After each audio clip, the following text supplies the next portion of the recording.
Chapter है height and distances, chapter number 22। ठीक है, एक्सरसाइज को करने से पहले थोड़ी सी उसकी इंट्रोडक्शन कर लें कि हम क्या क्या स्टडी करेंगे। ठीक है, तो देखो यहाँ पर आपके पास कि एंगल ऑफ एलिवेशन। ठीक है, एंगल ऑफ एलिवेशन क्या होता है। ठीक है, and depression, angle of depression क्या होता है। ये दो एंगल आपके पास बनेंगे। ठीक है, तो इनके बारे में आपको पता होना चाहिए कि क्वेश्चन में लिखा होगा कि कई बार कि angle of elevation is given या angle of depression is given, तो ये दोनों हैं क्या। ठीक है, पहले हम एंगल ऑफ एलिवेशन की बात कर लेते हैं। ये आपके पास कोई हॉरिजॉन्टल ग्राउंड है। ठीक है, इस पर कोई ए बी टावर है, ए बी टावर और हॉरिजॉन्टल ग्राउंड है बी सी। ठीक है, और यहाँ पर सी पॉइंट पर कोई आदमी खड़ा है और वो सी पॉइंट से देख रहा है ऑब्जेक्ट को जो ए पॉइंट पर है। तो सी पॉइंट से वो ए पॉइंट को देख रहा है, तो ज्वाइन करो सी ए को। ठीक है, तो जो सी ए बना इसे हम कहते हैं लाइन ऑफ साइट। ठीक है, क्योंकि वो यहां से खड़ा होकर यहां देख रहा है। तो जो एंगल बनेगा, angle between the horizontal line and the line of sight, ये जो थीटा बना इसे हम कहेंगे angle of elevation. Theta is equal to क्या हो जाएगा मेरे पास, एंगल ऑफ एलिवेशन। ठीक है, आया समझ में। फिर सुन लो। ठीक है, सी देखो ग्राउंड में, हॉरिजॉन्टल ग्राउंड में कोई आदमी जो सी पॉइंट पर खड़ा है और वो सी पॉइंट से ऑब्जेक्ट को देख रहा है जो कि टावर के टॉप पर है, यानी कि नीचे से ऊपर की ओर देख रहा है। तो जो एंगल बनेगा हॉरिजॉन्टल लाइन और लाइन ऑफ साइट के बीच में उसे हम कहेंगे एंगल ऑफ एलिवेशन। आज एंगल ऑफ डिप्रेशन की बात करते हैं, फिर इसमें हम डिफरेंशिएट करेंगे कि दोनों में क्या डिफरेंस है, तभी आपको ये याद रहेगा। देखो यहां पर भी ये आपके पास क्या है, हॉरिजॉन्टल ग्राउंड है। ठीक है, और ए बी कोई टावर है। ठीक है, this is C point. Okay, मान लो तो देखो एंगल ऑफ डिप्रेशन में क्या है कि कोई आदमी अब ए पॉइंट पर खड़ा है। ठीक है, यहां पर कहा था मैन सी पॉइंट पर खड़ा था और वो ऊपर की ओर देख रहा था। तब मेरे पास हॉरिजॉन्टल लाइन और लाइन ऑफ साइट के बीच में जो एंगल बना वो बना हमारे पास एंगल ऑफ एलिवेशन। अब जो है आदमी जो है ए पॉइंट पर खड़ा है और वो ऑब्जेक्ट को देख रहा है जो कि सी पॉइंट पर है। ठीक है, यहां ऑब्जेक्ट ऊपर था।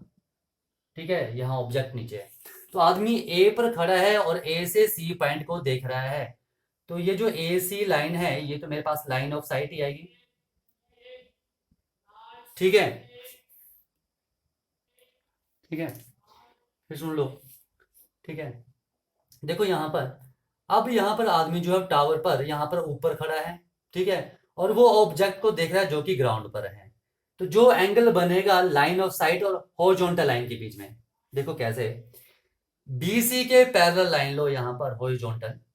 ठीक है, लेट ए डी, यहां पर ए डी और बी सी क्या है, पैरेलल हैं। तो ये जो हॉरिजॉन्टल लाइन है और ये जो एंगल ऑफ साइट है, ये जो एंगल बनेगा मान लो फाइव, इसे हम कहेंगे एंगल ऑफ डिप्रेशन। यानी कि फाइव को क्या कहेंगे हम, एंगल ऑफ डिप्रेशन।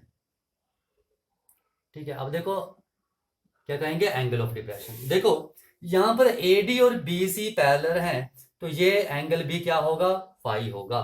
ठीक है, ये ध्यान रखना, बहुत कंसेप्ट यूज होगा जब भी एंगल ऑफ डिप्रेशन आएगा, ये कंसेप्ट यूज होगा ही होगा। देखो ये बी सी लाइन थी और ये ए डी लाइन थी। ठीक है, और ये मेरे पास ऐसे मिल रहा था, तो इन्हें प्रोड्यूस कर दो थोड़ा सा। ठीक है, ये दो लाइंस पैरेलल हैं तो ये क्या बन रहे हैं, ऑल्टरनेट पेयर बन रहे हैं। तो ये एंगल फाइव, तो ये एंगल भी फाइव होगा, ये बहुत यूज होगा। ठीक है, अब आ जाओ, एंगल ऑफ एलिवेशन भी हो गया, एंगल ऑफ डिप्रेशन भी हो गया। अब मैं इनको आपका बता दूं कंपैरिजन कि हमें कैसे लगेगा पता कि एंगल ऑफ एलिवेशन है या एंगल ऑफ डिप्रेशन है। ठीक है, कंपैरिजन करके इजी रहेगा याद रखने में। ठीक है, अगर देखो आदमी ग्राउंड में खड़ा है या फिर आदमी जो है जो नीचे से ऊपर की ओर देख रहा है, अगर नीचे से ऊपर की ओर देख रहा है तो लाइन ऑफ साइट और हॉरिजॉन्टल लाइन के बीच में जो एंगल बनेगा उसे हम थीटा कहेंगे। ठीक है, ओके। एंगल ऑफ एलिवेशन में नीचे से ऊपर की ओर देखते हैं। ठीक है, और एंगल ऑफ डिप्रेशन में ऊपर से नीचे की ओर। ठीक है, इसमें नीचे से ऊपर की ओर, ठीक है, और डिप्रेशन में ऊपर से नीचे की ओर देखते हैं। और जो एंगल बनता है ये ऐसी लाइन, ये जो एडी लाइन है वो बीसी के पैरेलल है, ठीक है, ओके, ऐसे ड्रॉ करनी है आपने बीसी के पैरेलल, ठीक है। और ये जो एडी लाइन और एंगल ऑफ साइड के बीच में जो एंगल बनेगा इसे हम कहेंगे एंगल ऑफ डिप्रेशन। आया समझ में? अगर नीचे से ऊपर की ओर देख रहे हो तो एंगल ऑफ एलिवेशन बन रहा है, और ऊपर से नीचे की ओर देख रहे हो तो ये जो एंगल बन रहा है, ठीक है, हॉरिजॉन्टल लाइन और ये जो लाइन ऑफ साइड के बीच में, इसे हम एंगल ऑफ डिप्रेशन कहेंगे, ठीक है। ये है हमारे पास, इन्हीं का ही हमने यूज करना है, ठीक है। आज जो एक दो एग्जांपल करते हैं उसके बाद हम एक्सरसाइज स्टार्ट कर देंगे, ओके। देखो क्वेश्चन आपके पास, the length of the shadow of a vertical tower is under 3 times its height. ये आपके पास हॉरिजॉन्टल ग्राउंड आ गया, ठीक है। अब इस पर कोई टावर है, ठीक है, ये मेरे पास क्या है, टावर है। Let A B is the tower and B C is the ground, okay.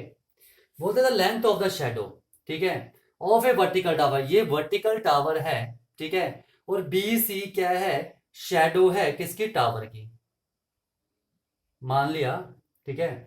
A B क्या हमारे पास टावर है, और इसकी ये बी सी क्या है, हमने इसकी शेडो मान ली, बी सी क्या है, इसकी टावर की शेडो, ठीक है।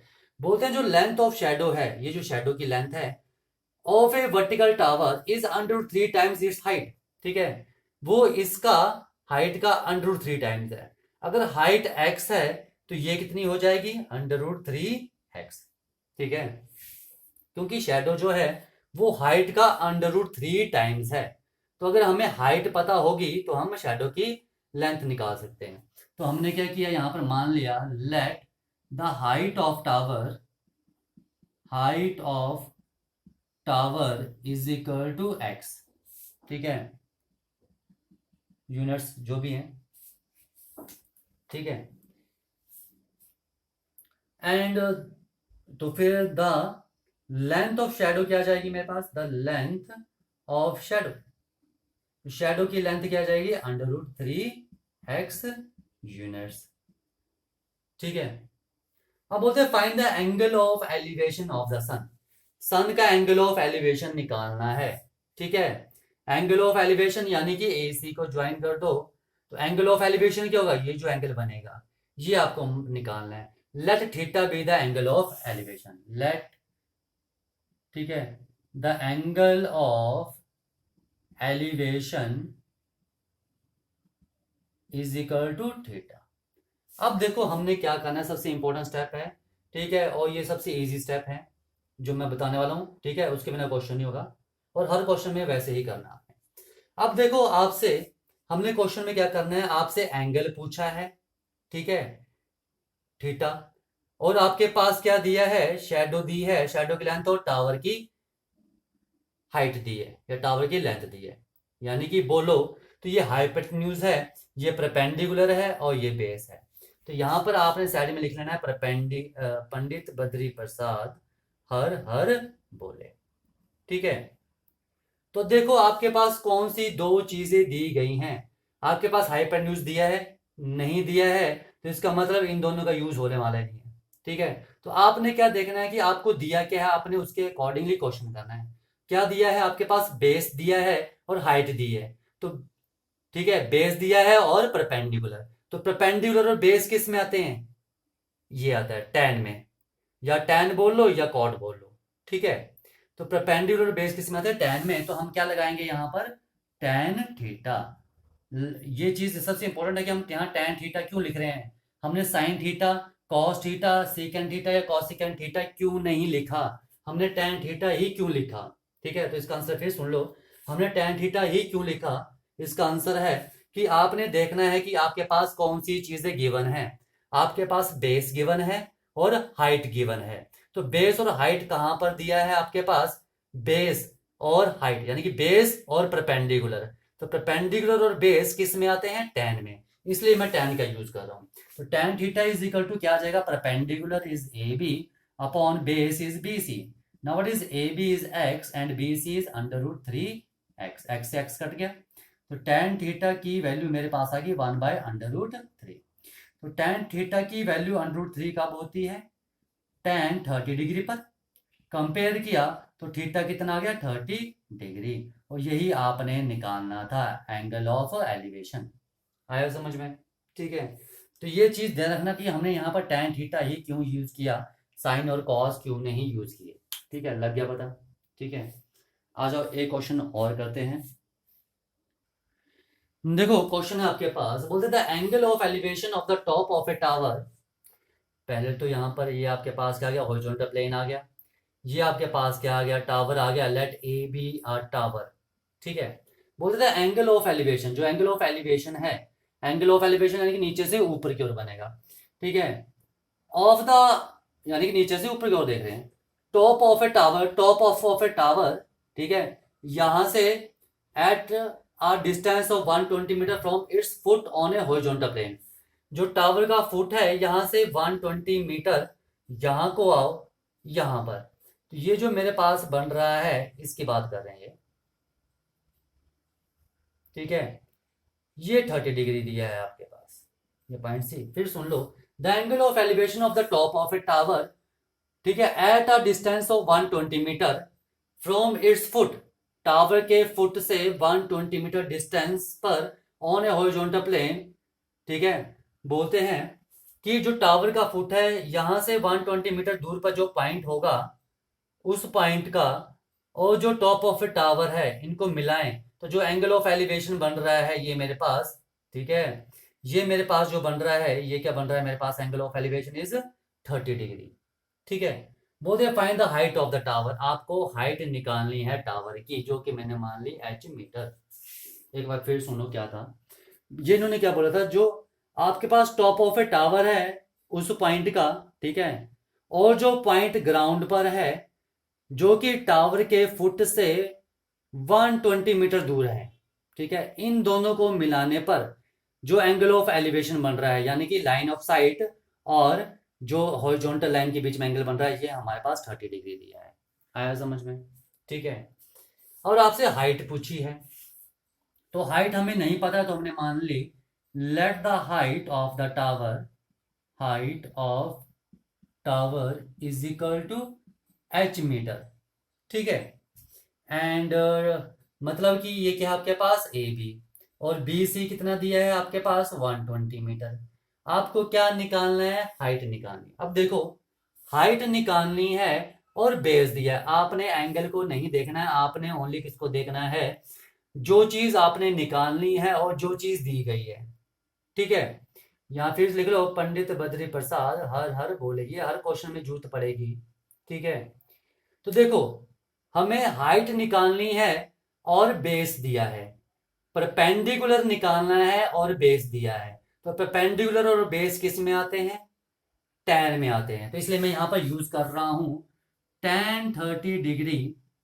ठीक है, is equal to perpendicular is A B upon B C. लगा पता मैंने tan क्यों यूज किया, साइन क्यों नहीं यूज किया?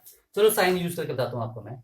अगर मैं साइन यूज करता तो sine 30 degree is equal to perpendicular, ठीक है, यानी कि h upon hypotenuse is A C, and sine 30 is 1/2, cross multiply किया तो A C upon 2 is equal to h। हमें ए सी की वैल्यू पता होगी तभी हाइट निकलेगी, तो ए सी तो दिया ही नहीं है, तो मतलब ही नहीं साइन लेने का, वैसे ही मतलब ही नहीं है कि आप कॉस लो। ठीक है, लग गया पता tan क्यों लिया, क्योंकि जो आपने वैल्यू दी है और जो निकालनी है उन दोनों को देखो, परपेंडिकुलर है एक, दूसरा बेस है, तो परपेंडिकुलर और बेस किस में आते हैं, दोनों tan में आते हैं, तो इसलिए मैंने tan लिया। ठीक है, and A B is h and B C is 120, and tan 30 degree is 1/√3 which is equal to h upon 120, cross multiply किया तो 120 अपॉन √3 इज इक्वल टू क्या जाएगा, h। रैशनलाइज कर दो इसे √3 अपॉन √3 से, तो मेरे पास क्या जाएगा, h is equal to 120 √3 upon 3, cut गया क्या गया 40, and h is equal to 40 √3। ठीक है, इतना मीटर ये इसकी लेंथ आ गई। ठीक है, लेकिन अभी आपको आगे भी सॉल्व करना है, तो 40 √3 की वैल्यू 1.732। ठीक है, तो क्या जाएगा 69.28 मीटर, तो 69.28 metre is the height of the tower आ जाएगी। ठीक है, आपने दो वैल्यू याद रखनी है। ठीक है। एक अंडर रूट 2 की वैल्यू क्या होती है, ठीक है, और एक अंडर रूट 2 की वैल्यू होती है 1.4142, ठीक है, और अंडर रूट 3 की वैल्यू होती है 1.732। कई क्वेश्चंस में दी होगी, कई क्वेश्चंस में नहीं दी होगी, और ये वैल्यू आपको यूज करनी ही पड़ेंगी, ठीक है। तो अंडर रूट 2 की वैल्यू ये और अंडर रूट 3 की वैल्यू ये होती है हमारे पास, ठीक है। तो ये याद रखना, क्योंकि इतना टाइम नहीं कि हम इनकी वैल्यूज लॉन्ग डिवीजन उस मेथड से निकालें, लॉन्ग डिवीजन मेथड से, ठीक है। तो ये वैल्यूज आपने याद रखनी है और इनका हम यूज करेंगे, ठीक है। लग गया पता हमने क्वेश्चन कैसे करने हैं, ठीक है। ओके।